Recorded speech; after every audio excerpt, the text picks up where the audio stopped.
Good afternoon, everyone. Thank you so much for being with us today. I was with a lot of you last Thursday at our business summit. I want to let you know how much I appreciate you coming then and to turn right around and come today. I also want to make a special note that we are not having pork today. The fact that we're having pork today has nothing to do with the legislative concept, okay? I just want to make that clear. That has nothing to do. It just happens to be a coincidence. My name is Lynn Snodgrass. I'm the CEO of the Gresham Chamber of Commerce. Typically, I say I'm the CEO of the best darn chamber in Oregon, soon to be the best darn chamber in the Pacific Northwest. Starting in 18, I'm hoping I'm saying we're the best darn chamber in the Pacific Northwest, not soon to be, but the jury's still out. I want to thank our presenting sponsors. In fact, I want to thank all of our sponsors for underwriting today's event.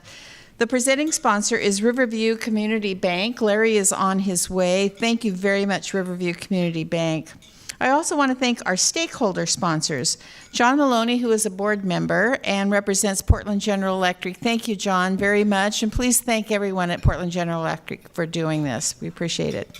Gresham Barlow School District, Dr. Catrice Pereira is also supposed to be here today, but they help with stakeholder sponsorship too.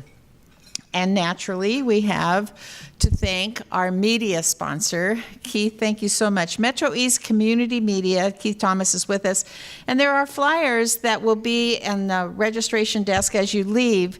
They'll give the replay times of the luncheon today, and they are available so that if you didn't get enough today, you can see it again. And see, I told you he was on his way. Larry Schwartz, Riverview Bank. Thank you, Larry. There you go. We'd also like to recognize the elected officials that are with us today. We have Shirley Craddock. Can you stand, Shirley? Thank you very much. Is there another elected official? School board? Kirk French is here, council member, Councilor French. Are there any others that are elected? Water board, school board, whatever board? Thank you. I mean, this is very important. Anytime you step up to do something like that, it's very important. So we want to thank you for your elected positions. And I already mentioned that John is a school board member, but it's on my list here, so I'm not a school board member, a chamber member. So I want to recognize John again, John Maloney. He's on the executive committee of your chamber. So thank you, John, for your service here. All right. That being said, we are here to talk about or listen to transportation. The most ambitious highway upgrades in a generation won final approval from the legislature in July. A $5.3 billion with a B dollar package of taxes and fees to fund congestion-reducing projects, highway and bridge improvements, transit projects, and much more around the state. The 2017 legislative session was historic for transportation in Oregon. The bipartisan passage of House Bill 2017, that was the transportation bill, is the largest transportation funding bill in Oregon history, and it was undoubtedly the signature moment of this year's session and the product of several years of challenging work.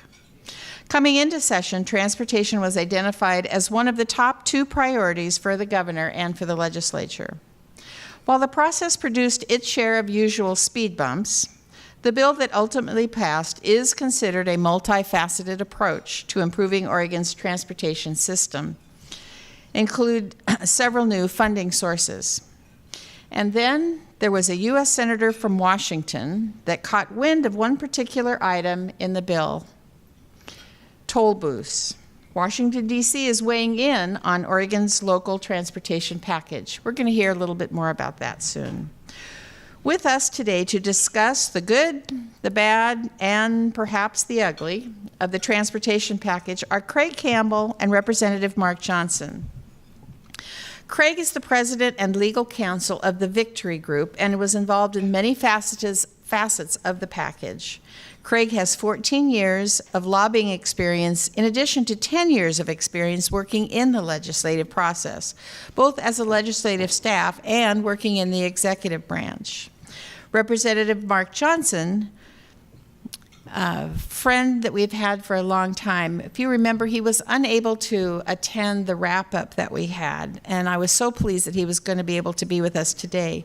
But he will soon be leaving his elected position to take the CEO and president position of OBI, Oregon Business and Industry. It's the most, I probably should say, possibly the most influential business organization in the state.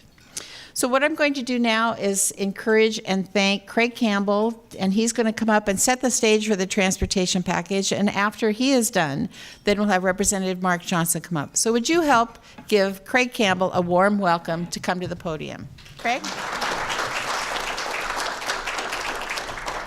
Thank you. I like your tie, by the way. Thank you very pretty much. Snappy. You know, How's when you wear it's nice. Actually, it doesn't go too bad. Doesn't go too No, bad. it's too bad. You got the memo. Okay, Yeah. Craig, help yourself. When you're in the habit of wearing gray suits, the only way you can be colorful generally is by your tie, and I certainly tried to exhibit that.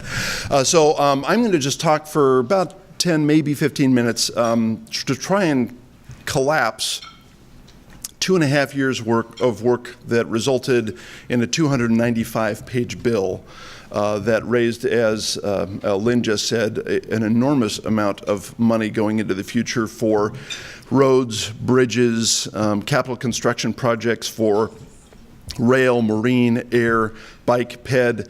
Really, this particular package had everything in it. And it set some groundbreaking marks in a couple of ways. One is the sheer size of the package. As Lynn said, this is the largest transportation package in Oregon history, maybe the largest tax increase in Oregon history. And a lot of the big question is, well, how do you determine how much money? She said $5 billion. That's how much money you raise just in the first 5 biennium when it's fully implemented. Then that's going to continue on at about $1 billion, a little over $1 billion a biennium into the future.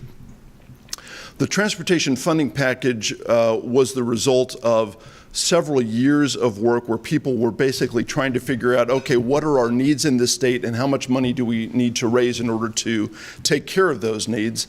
And if you were to ask the people who were responsible for passing this particular package, you're going to get a range of responses as to whether or not they accomplished that tax, from we raised way too much taxes and we don't need it, to we didn't come even close to what we need for our long-term transportation needs. And it's in the middle that you find the way that the package was ultimately developed and what they ultimately put forward. Oregon is interesting in that we have a couple of specific protections in Oregon that are not present in other states. We have a cost responsibility requirement in our Constitution, which means when you raise taxes on cars and trucks, they have to pay their fair share. So cars don't end up subsidizing trucks and trucks don't end up subsidizing cars.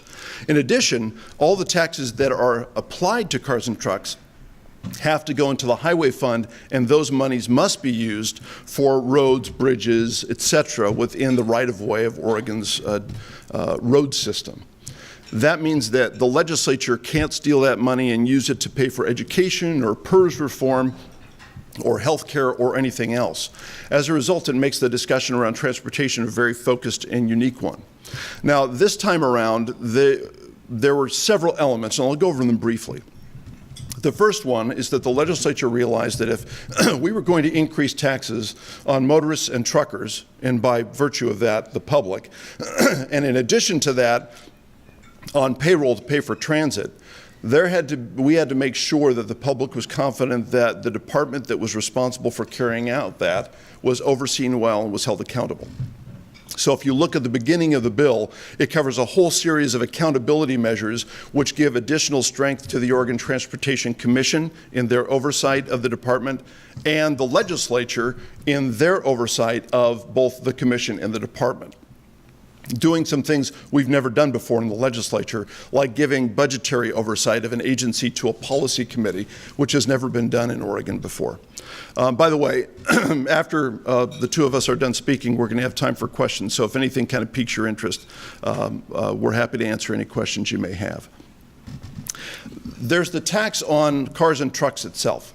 You're going to see an increase of 4 cents per gallon, 2 years later another 2 cents, 2 years later another 2 cents, 2 years later another 2 cents, and then an increase in registration fee. In Oregon, we try to keep most of our taxes on your actual use of the road rather than access, because if I travel 15,000 miles a year, and I pay a high administrative fee and my registration fee, and my mother, who is now 76, doesn't drive nearly as much, but she pays the same amount, then she's paying proportionally more than I do, and that's not fair. So we try to focus as much as possible on our gas tax, which is our way of doing kind of a per mile tax in Oregon. What's unique is there's a discussion about what do you do with electric vehicles that don't pay the gas tax. So this time, for the first time ever, there's a graduated registration fee that has a very high registration fee on electric vehicles to try to approximate how much of the use of the road that they do that they don't pay taxes on now. Then trucks pay what we call a weight mile tax. We're the only state in the union that does it. Trucks pay every mile that they travel based upon the weight that they carry in order to pay for their use, their proportionate use of the road. You can imagine that the increase on the trucking industry was rather substantial this time around, and based upon that tax alone, we're almost the highest, if we're not the highest, truck tax state in the union. But that's also because we're the only state in the union that has true cost responsibility and trucks pay their full weight. Other states often do some level of subsidization, or they use another tax that isn't related to transportation to take care of that. And that's oftentimes that's done in order to support business to make sure that the economy flows. One of the things you've probably heard an awful lot in the newspaper, Lynn alluded to a little bit, is will this actually result in the reduction in congestion in the Portland area? And the answer is we just don't know yet. There was, the way that taxes are collected is we'll get a certain amount of money. At the state level, that money is going to be broken up. Half of it is going to stay with the state, 30% of it is going to go to counties for their needs, and 20% is going to go to cities for their needs. It's spread according to a formula. Outside of that discussion, there was a little bit of money that was designated for one of the projects that's going to be happening on the I-205, I-5 corridors, and that's for planning around the Rose Quarter section. But there's also authorization for ODOT to go into a process of developing tolling for certain sections along I-205 and along I-5. Now the problem is we don't really have a history of tolling unless you go pretty far back in Oregon and you do some of the bridges between Oregon and Washington. So they've got to figure out a way to implement those tolls, and the federal government has put a restriction on the way you do tolling. You can only toll for a certain area, and any money that is raised for that particular area has to be used for the upgrading of that particular stretch. So, for instance, the Abernathy Bridge, they're talking about tolling that. They can't take those monies and use them for some other part of the system. It has to be used for expanding and refurbishing that particular bridge section. They can do it along I-205, adding lanes, and what they'll probably end up doing is they'll probably add some express lanes and have you tolled on those express lanes if you want to use them to get around traffic. But again, the specifics of that are not inside the bill itself. So those are things that are going to continue to have discussions. And as you may have heard, some folks in Washington were a little upset that their citizens were going to end up paying tolls in Oregon when they drive on our roads.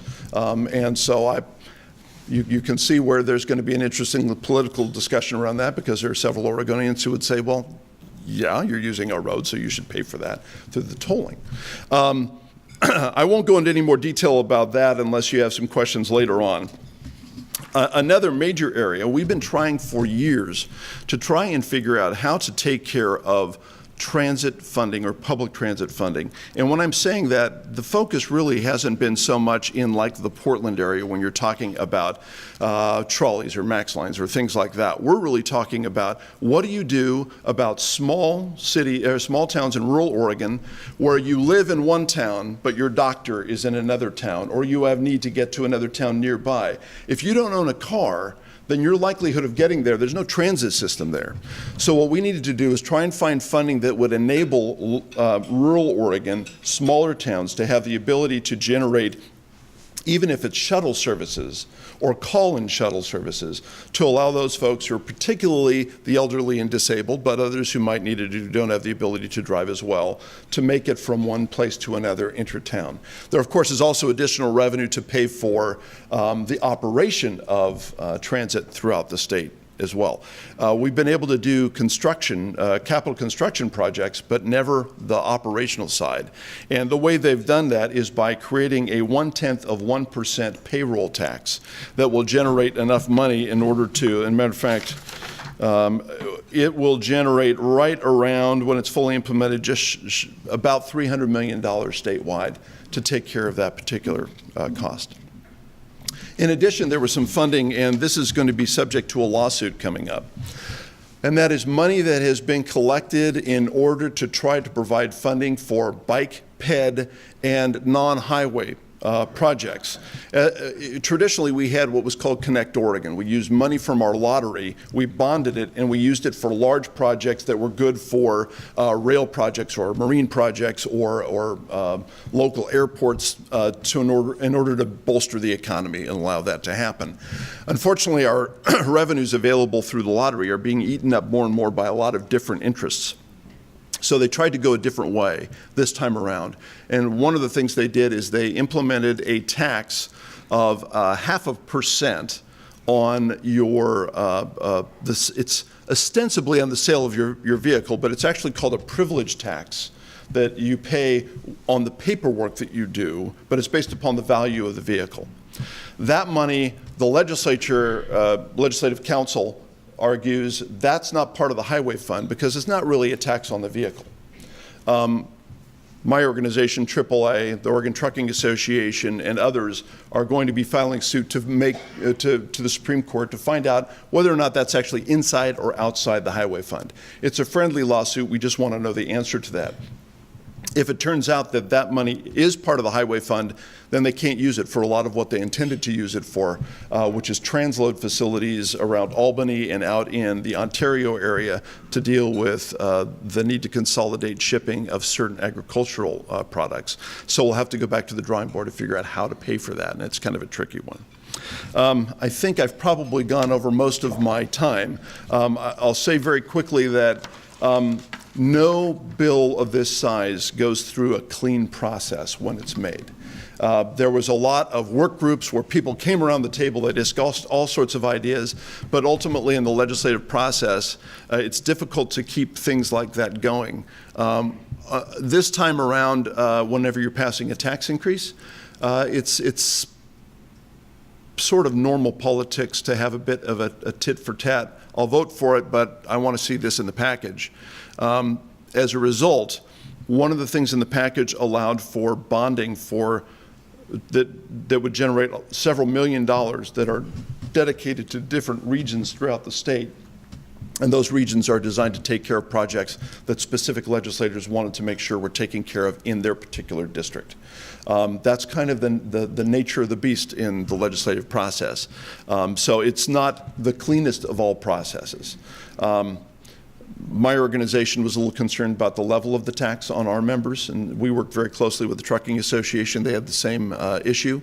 Ultimately, the package was substantially larger than we were comfortable with, but we ended up supporting it. But what our main concern is to go through all this work and then have it referred to a vote of the people and defeated didn't make a lot of sense if we're trying to address our long-term transportation funding needs, which the economy relies upon. So fortunately, we were able to get the 4 major organizations that were in the best position to refer to accept the package, support the package, and as a result, you didn't see a referral this time around, which means ultimately we were successful in getting it passed. There's something in the package for everyone to hate, something in the package for everyone to love, and that's usually a pretty good indication that we have about right where we ended up. So with that, I'll finish talking and turn it over to Representative Johnson. Welcome. I guess you're already here, so I won't say that again. Thanks, Craig, for that overview. That was really good, and I don't think Craig gave himself enough credit for his role in helping the package become a reality. As he mentioned, it's a high wire act when you try to put one of these things together. There's so many different interests and special interests, and that you have to keep engaged in the process so that they feel like they have input. But more importantly, if this process goes sideways or something happens that they're not agree with, they can go over your heads and take the thing to the voters. And what chance do you think a package like this would have if it was referred to the voters when we talk about the various increases and fee hikes and all that kind of stuff in there? It's a pretty easy thing to defeat. It's a hard thing to pass. So, but Craig's client that he was worked so strongly for is AAA, which is a big constituency group. I mean, it wouldn't be hard to get all the AAA members in Oregon ginned up about something, and then there you are. So he was in the room, the truckers were in the room, various other groups and so forth. So it really is it's like putting together sausage in the truest sense of the word. But just to take a more macro view of the whole issue, transportation was an issue that was on the legislative agenda at the beginning when we gavelled in February. But it took till the waning hours of the legislature. Literally, I think it was the day we gavelled out, or the day before we finally finished on July 7th or 8th, that we actually got the bill to the floor and passed it. It takes that much time. And frankly, there should have been a lot more work done before we showed up in February, because in addition to all your other legislative duties of reviewing and trying to go over 3,000 to 4,000 to 5,000 pieces of legislation, to have members have this kind of time to work exclusively on this is really hard. And there's a few key members. One of the folks from my caucus, Representative Cliff Bench from Ontario, this wouldn't have happened without him. There are just very few people in the building that understand the intricacies and the complexities of these issues and can stick with it to get it done. But I'll make a connection between the length of time it took to pass this and to other issues that we didn't pass in the legislature, and put it back to where it only passed, frankly, because we had legislators willing to put in the hard work to pass this. We didn't get the leadership from the governor's office that we could have had and should have had leading up to the legislature and during the legislature to pass this. So we did get this done because finally at the end the governor said, yeah, I need a bill. She needs a bill, meaning is what she needs as she goes forth. So we got it done. However, we didn't take care of some of the other more pressing budget needs that we have in this state. Anybody hear about PERS lately? The Speaker of the House would not allow one hearing on PERS reform while we were down there for 6 months in Salem, not one. And if you talk to I don't know, did we end up with our new super from Gresham Barlow here, and you've got some board members and so forth, but anybody having any impact from PERS rate increases on your ability to have teachers in the classroom and more instructional time, it's the problem continues to blossom out of, since we left Salem now, the unfunded liability's gone from like 22 billion to 25 point whatever billion in. I'll tell you, it's a millstone around our neck. It just absolutely is a millstone around Oregon's neck. You know, we're losing the ability to compete with our neighbors to the north, to our neighbors to the east, because of that cost that public employers have. We passed the greatest increase in K-12 education ever this session. We put an additional $800 million into K-12. I think it's an 11% increase for the biennium, but it's still not enough. Anybody from rental school? Anybody have any kids in rental school district here? I think you actually, or maybe have some days you're going to be cutting this year because you still can't make ends meet. So, and the problem is the cost drivers that continue to plague our public sector, PERS being one, the high cost of employer health care being the other. On both fronts, our pension benefits and the rich benefits we offer to employees for state employees are head and shoulders above the national norms. Oregon's cost per employee for health insurance at the state level is about 40% over the national average. We don't just have Cadillac plans, we have Lamborghini plans.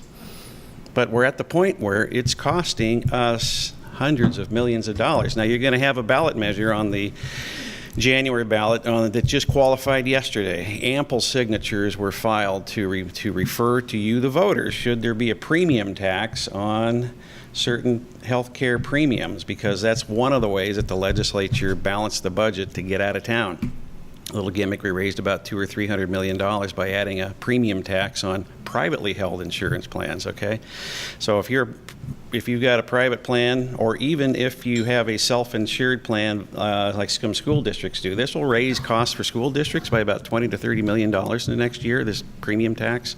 It'll raise the cost of tuition because community colleges are going to have higher health care premiums. Anyway, it's going to be on the ballot, but it shows the reticence of Oregon in the legislative level in Salem to really deal with the core problems that we have. And again, I've characterized this session as missed opportunities, just an exercise in so many missed opportunities, because we have literally kicked the can down the road again, because we haven't had the courage to take on these problems and address them as they need to be addressed. So what we've done effectively is set ourselves up for a budget scenario in the 2019 session that will be worse than what we had in the 2017 session. So I wish I had better words for you, but we haven't done that. Since I've been in the legislature in the last 7 years, state revenues have increased by about 40%. Meaning the state sides of the state budget, the money coming into the coffers in Salem has risen by 40%. But yet we found ourselves, and we showed up there at the beginning of February, the $1.8 billion deficit. So as a business owner, your sales are going through the roof, right? But you find yourself in the red. Well, you kind of change something on the expense side, right? I mean, that's kind of a basic business practice, but not so in Salem. Can't look at that. We can't change that. So that's where we are. It's a sobering evaluation, I know, but it's the reality, and we really need to hold our elected leaders accountable for how they conduct themselves. Let me just say a couple quick words about some things that I was involved in the session. I know I missed the session wrap-up. I trust that was a good discussion that you had with your electeds here, but I've been involved in public education for most of my adult life. I continue to serve on the Hood River County School Board. I'm just starting my 4th term there. But we passed some legislation at the community colleges that is really a landmark bill. It's House Bill 2998, and many of you, I'm sure, have had issues with maybe kids or your own issues as you've gone through college and so forth about credit transfer, right? How many times have you heard people say, well, I got all these credits over here from this college, but they didn't amount to a hill of beans, because when I went to move and transfer to that next college or that university, they said, sorry, we don't take that. You're going to have to take our course instead, even though you already satisfied the same competency. So finally in this bill, we broke through and accomplished something that I've been working on for the last 4 sessions, but it will put the colleges and the universities together in the same room for the first time to agree on a core curriculum that's equal to basically a year of study, that if a community college student takes this core credits, these are all going to be recognizable throughout the system. If you go from college to college, or if you go up to OSU, or you go to U of O, or you go to PSU, they're going to count for something. And once that's established, then they're going to go back and start looking at the degree pathways that are most likely to have credit transfer involved, and one by one prescribing a pathway from credit 1 to credit graduation, and it's all going to be able to have an alignment in there. So students are going to have a much more streamlined and cost-effective pathway from start to finish. When you combine this with the Oregon Promise tuition waivers that Senator Marcass and I passed in the 2015 session, we've really got something that other states don't, and we've got affordable access to higher ed, and we know that the work that students do is going to count. So I was really happy to be able to get that passed. On transportation, I was able to, we don't use the word pork, I'm sorry, Lynn, we don't do that, but I was able to bring home some benefits for my House District 52. In that I was able to get $5 million for the Port of Hood River to finalize an environmental impact statement on building a new bridge, Cross Columbia Bridge at Hood River. I don't know if any of you have driven across the bridge between Hood River and White Salmon at all lately or whatever. It's like Mr. Toad's Wild Ride, right? This bridge was built in 1926, and at that point in time, they had a tax per axle for wagons that were driven. That's how far back it goes.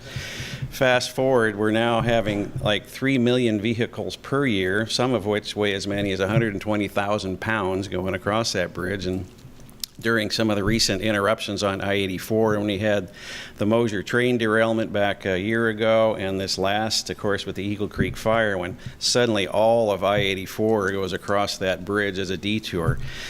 it's wearing out really quickly. So we've got to do this sooner or later. So this hopefully will expedite the process and get the port to where they can be eligible for some federal financing to fast track this process to get a new bridge across there, because transportation is such a key component to life in the gorge. You know, all it takes is a blizzard or ice storm or a fire and you're stuck. You know, there's limited ways you can get in and out, and that bridge is a key link. So let me fast forward, and Lynn mentioned my next journey in life, or venture in life, will be with Oregon Business and Industry Association. This was not an opportunity I sought after at all. Frankly, I knew that OBI was looking for a CEO, that they're involved in a process. There's been a merger process in play for about the last 3 years of bringing OBA, which is the Oregon Business Association, into alignment with the AOI, which is Associated Oregon Industries, the two largest kind of business associates groups, into one merger. It's been going on for 3 years. They finally signed the papers, I think, the last days of June, just this past summer. Been involved in the search process ever since, but I had no intentions of throwing my hat in the ring. I would not have done so, but I was approached by some members from the search committee and said, hey, why don't you give this a shot? All right, we did. Next thing you know, we got the darn thing. So it's a huge challenge. First of all, from the merger standpoint, it's really hard to bring a couple of groups together because they are different. OBA's kind of been more of a Portland-centric group, characterized by folks like Nike, Intel, PGE is a member. They actually have membership, I think, in both groups. To where AOI is more the traditional kind of business group that represents manufacturers, more kind of maybe blue-collar type, employers, that sort of thing. But now they're coming together. They're coming together because they see the value in unity. And I think that really was spelled out in Measure 97 when it was on the ballot a year ago. And if you recall, the business community was lockstep opposed to that because it was just a bad economic idea. And success at the ballot box, I think, points out what can happen when Oregon business is aligned and they're on the same page. We have the same message, and we support one another. And we're at a critical point in Oregon's history right now. Those who don't share perhaps our values about productivity and rising incomes and a more prosperous Oregon are very well aligned on the other side. And they go by the name of Our Oregon. They are a monolith. It has your public employee unions, it's got certain environmental groups and other special interests, but they are in lockstep. So if Oregon business is going to have an opportunity to be successful, we've got to be aligned as well. And that's what we're going to be trying to put together.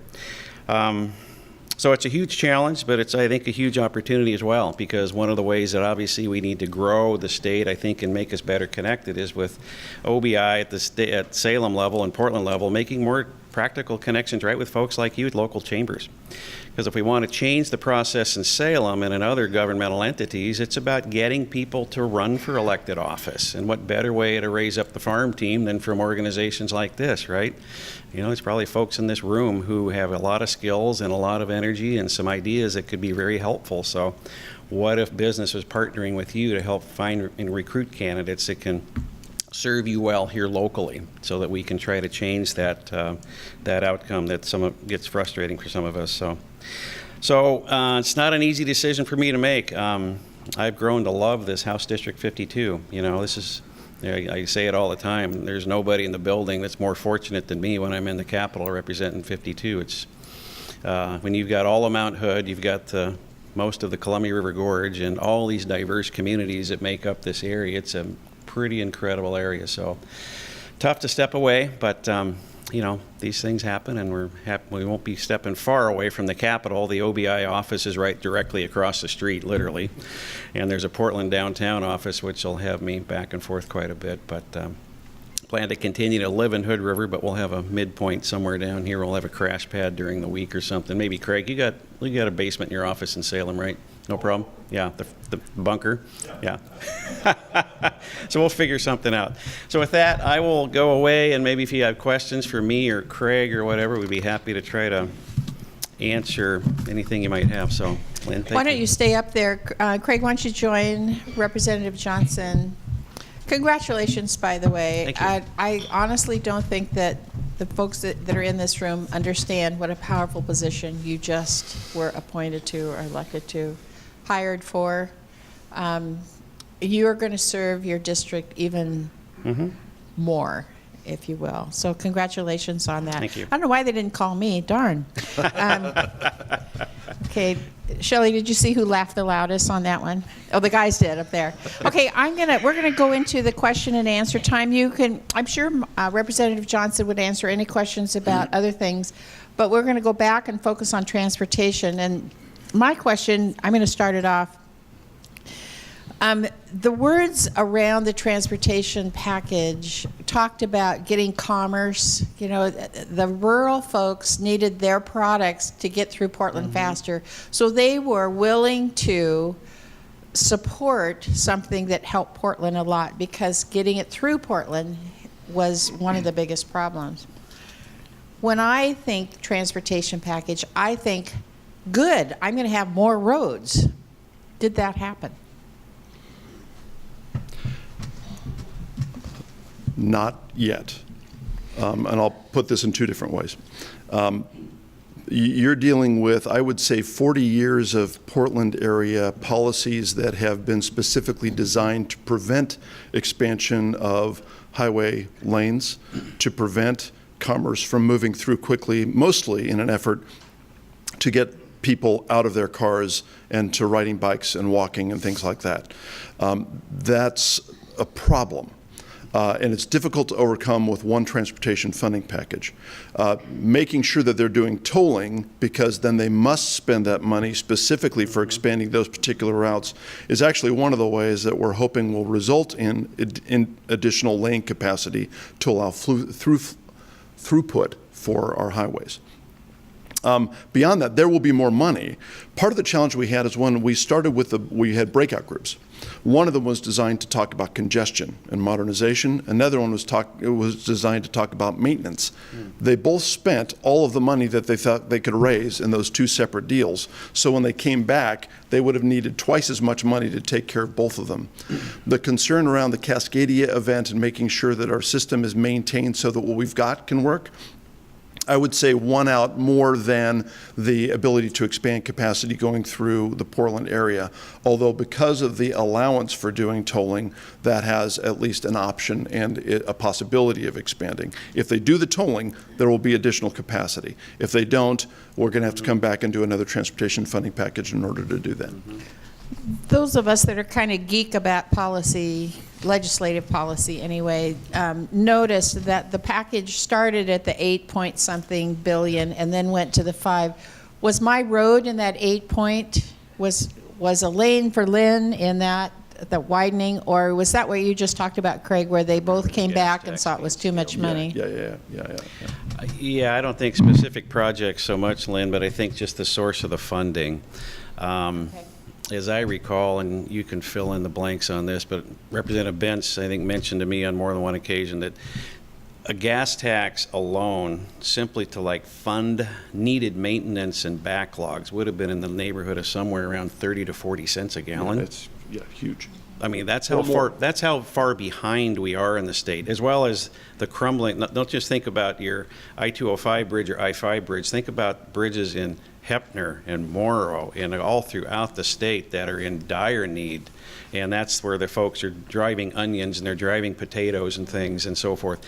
That kind of stuff, we've got a backlog that's just huge. And I don't have a great answer for you why. But again, it would have taken an very huge jump in gas tax. So I think it was a scaling back politically of the gas tax, recognizing that we couldn't do that plus everything else and not have it referred. He and his clients would have left the room. So, and the truckers and everybody else. So that's, I think, where the size scaled back. Washington is going to have a much higher increase, I think, in their gas tax, and we will. You know, they passed a transportation package up there a couple of years ago that they're implementing now. Ours, we're only going up 10 cents, which is not huge, but we have other ways. And the beauty of this package, I think, is just the diversity of ways that we're going to be able to, gather some input. There's a bike tax. You talk about bike tax. Yeah. There you go. Yeah. I mean, how about that? If you got if you got tires on the road, you should have skin in the game, I think, is my feeling about this. Okay. Questions from those of you that came specifically for that? Michael? Hi, I'm Michael Patrick with Legacy Realty Group. And just a little bit of follow-up on Lynn's question. You say there's 40 years of trying to get people out of their cars. Who would you say, in your opinion, is responsible for that? Which government efficiency? And then also, could you explain to me a little bit more about the privilege tax? That's the first time I heard about that. Yep. Thank you. I would say that mostly it's been around the city of Portland and the counties right around the Portland area. Those are the ones who have been most interested in doing, yes, Metro is an excellent example, where they've basically tried to set policy that de-emphasizes the reliance upon the automobile. And they've been doing that for a long time. It's going to take a while to undo that. They do. Oh yeah, that hasn't changed, and that's a bit of a challenge in passing a transportation funding package where the majority legislators who control both of the House and the Senate and the governor's position have that same Portland-centric kind of perspective around the use of automobiles. They would prefer folks didn't drive automobiles if they could avoid it, by and large. Now, getting to the other question about the privilege tax. Privilege tax, and you'll notice this about a number of taxes that come out of the legislature these days, it's a term that doesn't mean a heck of a lot. Really what it's designed to say is we're taxing you as an automobile dealer for the privilege of being able to sell a vehicle in the state of Oregon. What it really is, it's a sales tax. It's where you apply that sales tax, and it's not going to show up on your sticker when you buy your car. It's going to show up in that paperwork after you set the deal, and they say, oh, there's just one more thing. And they say you have to pay these additional fees and this additional thing. And by the way, do you want undercoating, that sort of thing. So that's when it will show up in your list. I mean, quite frankly, they put the dealers over the barrel on that one. And it was originally going to be even less transparent in that the buyer would never have seen it, but the automobile dealers negotiated for that to make sure that it was in the paperwork so that the purchaser would actually see where that price was applied. And Michael, I made sure that there wasn't a real estate excise tax in the package, just so you know. The privilege tax of the real estate. Yeah. Oregon realtors are a pretty strong entity.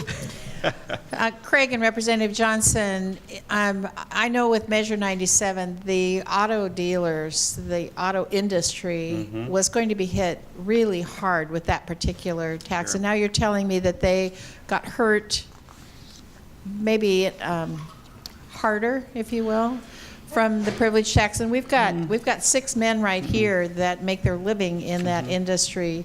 Is it a trend there? What were you able to make some improvements on what was originally going to happen to them? Explain that to us. I wouldn't see any connection between 97 No, and not at all. The volume is substantially different in the amount that would have been taxed. Now, to say they aren't hurt because it was really a small tax. That may be true if you're only applying one tax, but if you're applying 15 taxes and all of them are small, they tend to end up compiling to the point where you start having problems running a business. That being said, the difference between 97, which was a much more substantive, and by the way, that threat isn't gone just because 97 didn't pass. The mechanism that they used was a much, much more de minimis value-added tax. It is a value-added tax. It's based upon the value of a car, but it's a substantially 1/10 of 1% rather than, and I can't remember what the 97 percentage was. 2.5% of yeah, gross. So it was a much small, and it's not based upon gross. The idea was it was small enough that you could pass it on to the person buying the vehicle. So could the car dealerships have the buyers write a check to the state of Oregon for that tax and have it just go directly there instead of through them? Because that would then prove a point. It would be a nice effort, but the mechanism that will be created won't provide for that. Okay. Yeah. I was actually being facetious, but you get the point. Another question. In the legislative process, you can never tell whether people are joking or they're serious because half the time you think you've got to be joking and no, they're serious. There is that, especially with me. Another question. John? Not really a question, and I'm not taking shots at you guys, but it just seems like the roads in the state are in terrible shape. And it seems like taxes and taxes and taxes, and now we're going to have a toll road and a luxury tax. And where's the black hole that all this is going? And it seems like everybody says, well, you know, population of Portland Metro has exploded, and we need more infrastructure and so forth. But we got more people consuming gasoline and so forth. They're feeding the fire, which just doesn't seem like we're getting the results we need, and we're always looking for more taxes. So that's it's not a question, it's kind of a gripe session, if you will. There you go. Well, I'll just say in regards to, gas tax, obviously, yes, we've got more people coming into the area and driving, but, the miles per gallon or something's changing dramatically as well, and relying upon the pump as the main funding for transportation is probably, not the place to be anymore. And our gas taxes aren't as high as some states, certainly. We're under, I think, the national average. Yep. So we're not, in terms of, in a relative sense, I'm just saying that that's why I think the beauty of this package, if you will, I think, is the multifaceted and trying to spread it around so that it's not any one sector. If you have to drive to get to work and back, as so much of rural Oregon does, you're not going to be disproportionately impacted as somebody who lives in the metro area and simply, walks to mass transit. We'll get them elsewhere as they participate in the process somewhere. So it's an effort. And the tolling is, again, it's a user fee, the whole, and again, we had to keep rural Oregon with us as we worked through this, but why should people in Pendleton and Baker and Burns and Lakeview have to pay for widening, I-205, or the Rose Quarter, and that's where, again, I don't agree with our neighbors to the north who say, well, how can you possibly make us pay a toll? Well, how many of you guys come down and back every day to work? I mean, come on now. We see the traffic in the morning, we see it again in the afternoon, we know where you live. So why should you not have some sort of means to, support expanding that infrastructure so we all can use the road safely? This is a low-level transportation question, but after the winter that we had, there are a lot of people that use studs on their tires, and we know the damage that does to our roads. Was that part of the conversation about? Yeah. No, and I'll try to explain this because this gets involved with the highway cost allocation study, which I'd be happy to talk to you about for 3 hours, but you'd be asleep within 3 minutes. The amount of money we spend on fixing studded tire damage is attributed to automobile taxes. The big question has always been, do you apply a specific tax to those who use studs? Now, there are those who use studs that really don't need to use studs. There are those who keep their studs on longer than they should, and generally, if you are driving on bare pavement, you should not be using studs. If you're driving on ice, that makes sense. You should be driving on studs. Most of the folks, Central Oregon and Eastern Oregon and Southern Oregon, have a much greater need for them than those that are in the valley. Strangely enough, a lot of the stud damage occurs in the valley because people think they need them when they really don't. Exactly. So the problem is if you start applying an increased tax on those people who are in Central, Eastern, and Southern Oregon for something that they need, are they less likely to use them and be more dangerous? The other side of it is technology will eventually work us out of that because the new development in winter tires, they're not a replacement for studs, but many of them are almost as good as studs in most circumstances. And really studs are designed for ice travel. You can get through with a lot of winter tires with snow tires on snow, but Well spoken, oh Flatlander. yeah, well, yeah, I don't use studs. I mean, I know what they do. Studs, I need Plus, them. I can't listen to my Well, I would tunes. just say the other, I think, bright light in this is that ODOT's discovered salt.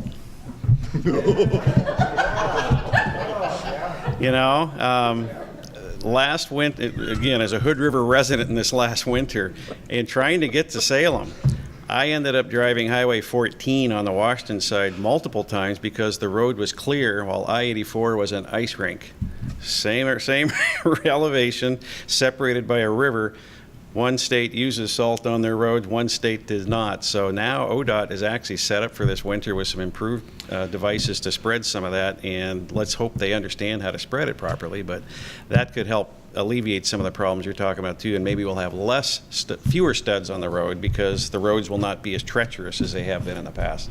I might add that there had to be a specific provision in the bill that required them to use salt for fear that they would not, even though what salt does for eliminating those conditions. And we'll sell more undercoating at the point of purchase over here, too. Yeah. See, it's a win-win. So another transportation question, or I'm sure Representative Johnson would answer any questions that you have. More?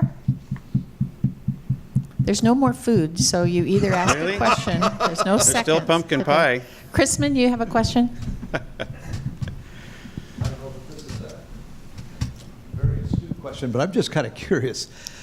As we have seen traffic just explode on us and the congestion, are those who have caused us or put us in this, that policies, you suggested it was the city, are they happy with what they see, or are they saying, well, maybe we underestimated what was going to happen? Where are they in all of this, and what is their solution, or are they feeling like, boy, I think this is going to work, we're finally going to get them out of their cars? What do you think's happening here? Man, I don't know. We talking about the city of Portland? Yeah, I don't. I mean, I wish I could say that they share, I think, a lot of the concerns that the legislature felt during the session to get something accomplished, but I don't think the city of Portland was a leader in this process, right? They participated. They but, participated, but no, I don't think they fully appreciate it, and again, not to throw stones at the folks in downtown, but, when they continue to do things like pressing for, let's say, 100% renewable energy by 2050, I think, is what Portland's going to be powered by, and ideas like that, which it's just not practical. And it's a shiny object, but it's not really practical policy. On the transportation side, I think they'd care to leave it up to the state to kind of put in place some mechanisms and hope that somehow that'll be able to interface with whatever they're doing downtown. But they continue to focus on the mass transit, which obviously it's important, it plays a role, but it doesn't alleviate as much of congestion. I think we have more people moving into the area than can be satisfied just simply via another MAX line or another expansion of some other mass transit. Maybe you have a different idea. No, the problem is that there are really, I would say, probably three different perspectives on why people want that sort of a change to occur, one of which is environmental. The more cars, the more carbon, the more pollution, and the greater the greenhouse gas impact. Now, to some extent, that means that if you've got congestion, you've got cars sitting there and polluting and not moving, that's a problem. So alleviating congestion should help with that. There's another one, it's a quality of life issue, and that is those who would like to have everyone living in a community where you can walk and bike and do that sort of thing. And that you just want to get rid of people who are driving cars. And unfortunately, when you start down a path of three options, by the time you get to the third, when your brain is like mine, you often forget what that third one is, which I have done. So I can't tell you what the third one was. It'll probably come back to me at 3 o'clock in the morning. Well, the frustration, I think, for me as a policymaker sometimes dealing with our friends in the metro area is just not seeing the linkage sometimes in these policies and how they do fit together, i.e. in certain neighborhoods in North Portland, they want to. We just had a big conversation about diesel in the last session. Diesel emissions, right? Okay, we know that they're harmful. They have negative impacts on health. And people in North Portland, perhaps, although DEQ can't give us real numbers, are perhaps more disproportionately affected than people in other parts of the metro area. So therefore, we must go in there and put these onerous restrictions on diesel equipment operators. We need to do something to make them get completely new equipment, or we need to tax them, whatever. But they don't consider the fact that perhaps it's because of the congestion on I-5 that there's more diesel engines sitting there idling on the freeway, and that's why people in North Portland have that disproportionate exposure to diesel. So you see how they just don't connect the dots sometimes, and they're the same people that have been pushing back against adding more lanes or making greater abilities for cargoes and transits to go more efficiently. So it's frustrating dealing with the city of Portland on occasion. I'll just put it that way. I have a question while I'm waiting for someone else to raise their hand. The carbon tax, the carbon fuel, was originally part of the package. It wasn't part of the package. It was a stumbling block. It wasn't a speed bump. It was a stumbling block. Low carbon fuel standard. Carbon fuel, thank you. And there was some movement there. Transportation package went through, and I've read that that's one of the number one issues for the February session is to bring that back after the negotiations were made. Different. So what's happening? What's the update on that? Why don't you talk about You might describe what it is. How about that? If you could describe what it is so people understand, So and then what- Two different topics. Right. What the low carbon fuel standard is, it says that if you're going to sell fuel in Oregon, the carbon value, how much carbon it puts out, has to be Carbon below, intensity. right, has to be below a certain amount, which can be achieved through mixing up to a certain point. At some point, you can no longer mix it to reduce it to meet the obligation. At that point in time, you have to buy credits from others who are doing things that presumably reduce carbon emissions in other ways. And so what the idea was is, in order to prevent the cost associated with buying those credits from going through the roof and increasing your gas tax by 50 cents or $1, there had to be certain caps to make sure that that there was some sort of what we call off-ramps. Those could be cost off-ramps, meaning that if the market suddenly takes a spike, they suspend the program. Because at some point in time, that program is going to start requiring a reduction that can't be met. And if it does, then the demand for those credits is going to go through the roof, and that's going to result in a cost increase to your motorist. Because those who are selling the gas are going to pass it on to the motorists. So a lot of what we did was put in place restrictions and pauses and suspensions whenever the price starts spiking or when they do a projection for what's going to happen. The other thing is, up until now, it's been the Department of Environmental Quality who's been required to do those projections. Well, the Department of Environmental Quality is a proponent of the program. And they've often come up with numbers that look really rosy, like the number of, all of you will probably be driving in electric vehicles within the next 2 years, according to some of the projections. It's not realistic. So what we've done is we've asked the Department of Administrative Services, who is more objective, to do the evaluation. They've got people who actually do forecasting, and they'll be able to realistically say, okay, are you going to be able to blend the fuel to this standard or not? And if not, they will be able to say, we need to suspend the program until things change. So those are some of the protections. Disclosure as well, correct? Disclosure of the cost. Exactly right, yes. So as a consumer, you're going to know at the pump how much of that increased cost is due to the low carbon fuel standard. Because we want you guys to know, because we'd love to get this referred to the voters. So disclosure. Now, in regard to the carbon tax conversation, different topic.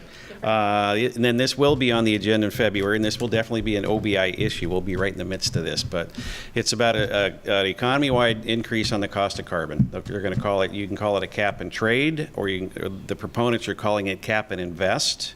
So, but across the board, it will, if you've got carbon, i.e. fuel, if any of your PGE, you obviously in your mix, you've got some coal and so forth, that will be increased. If you're a manufacturer using carbon to produce your products, your costs are going to go up. But the idea here is that by increasing, the proponents will say, by increasing the cost of carbon in our economy, people will use less carbon and will produce fewer emissions.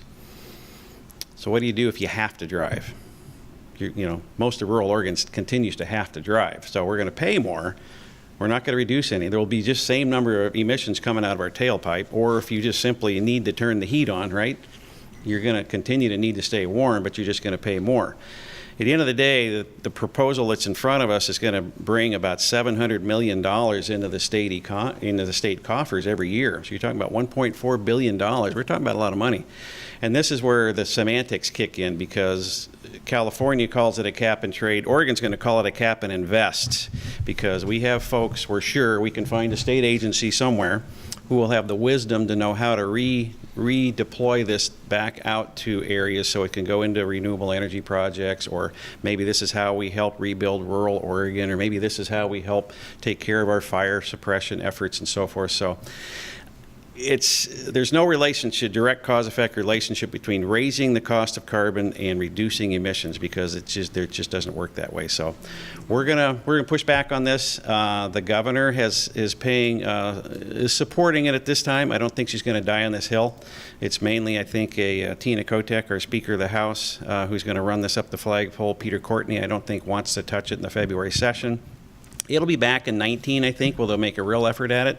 But just so you know, and as I tell my colleagues at OBI, it's not enough just to say no. We can say no and kill it in February of 18, but we need to come up with our own ideas for 19, so we have something that people can say yes to, and we'll deal with this sector by sector. But let's get some business, some economies of scale in here, but let's have some private sector initiatives involved here instead of just strictly a tax across the board on carbon. So.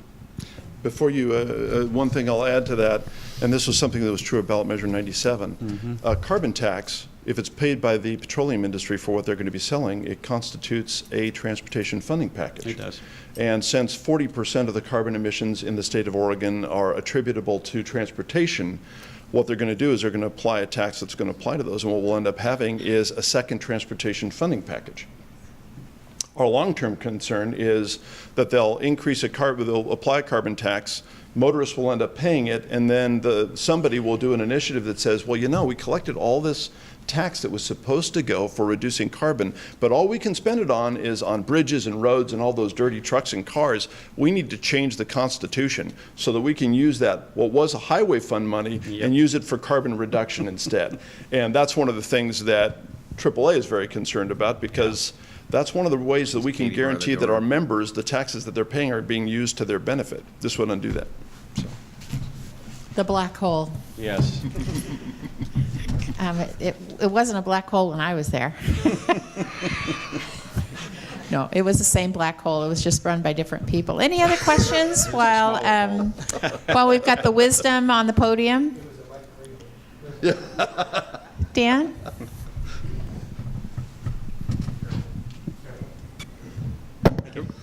So I'm not sure if you can answer this or not, but with FedEx and now Amazon causing Marine Drive to become the new I-84, is there any plans to address that? To address which? Marine Drive, with all the Oh. heavy truck traffic. Specifically? No, longer answer than you probably wanted for a short question. The short answer is not specific to Marine Drive that I'm aware of. The difference is that what we used to do in Oregon, we had a thing that was called a STIP. We still have one, State Transportation Improvement Plan. It used to be that the State Transportation Improvement Plan would say, we have this amount of money to spend on these programs. When we get more money, we need to do this program, this program, this program, this program. And when I say program, I mean expanding this lane or fixing that bridge or whatever it happens to be. 5-6 years ago, they cut off that portion which they called the tail. So now you have a STIP that only accounts for how much money we have to spend. Now, when you go to the legislature and say, we need more money, the legislature says, what are we going to spend it on? You used to be able to say this and this and this. Now, we don't have that anymore. And so the legislature says, well, in our wisdom and our knowledge, what will we spend it on? And what ends up happening is money goes here, here, here, here, here, here, here, here, here, to make sure that everyone's districts are taken care of. What the bill requires is a 20-year project list, so that even though we don't have the money to spend it, we have a long-term plan for what needs to be fixed, and I'm guessing that Marine Drive will be on that list of projects that needs to be done. So the good news is that it will probably be taken care of on that list somewhere. I just don't know where, and until that happened, it wasn't likely to occur. Yeah. Well, it could be, Or less. It could be right after this, Exactly. the money we have available to us now, but. Any last question? Gentlemen, thank you.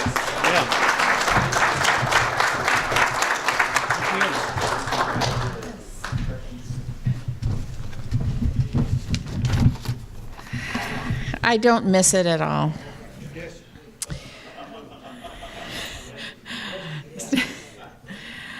I am, again, very grateful that you came today and spent time away from your businesses to learn a little bit more about what's going on in Salem, and it kind of gives you a hint of what is to come.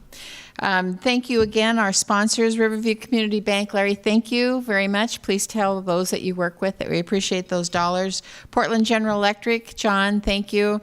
And be sure and tell Hans hello for me. You had to be at the Business Excellence Awards to understand that joke. Gresham Barlow School District is also a sponsor, and MetroEast Community Media. Thank you, Keith. Again, the flyers for the replay time are available on the registration desk, and on your desk are some questionnaires that you can fill out to let us know how you felt about today, maybe ask additional questions. We have two things coming up. Business Excellence Awards are January 25th. We have one of our winners here. The Westons won the Business Excellence Award in the past. And next month, Larry, we're not quite complete on who is coming, but opioids is the topic. So bring your drugs, we'll analyze them and see if you're an opioider. That was a joke. It is an issue that businesses have to deal with, that it's a cultural issue, and we're going to have several really good speakers that are going to talk about that issue. So with that, I want to thank you again for coming. You're dismissed.